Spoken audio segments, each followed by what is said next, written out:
ఏరా మా అమ్మాయిని ఏదో అన్నావంట? అవును, 2 జడలు అయితే బరువు అవుతాయని ఒక జడ వేసుకోమన్నా. అది కూడా తప్పేనా? ఒరే తింగరోడా, ఒక్క జడేసినా 2 జడలేసినా అదే జుట్టు కదరా.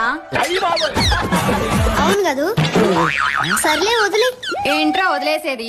ఇకపై మా అమ్మాయితో మాట్లాడకు. నీ వల్ల మా పిల్లలు ఇబ్బంది పడుతున్నారు. ఎందుకంటే ప్రధానికి అలా అపార్థంగా మాట్లాడతారు.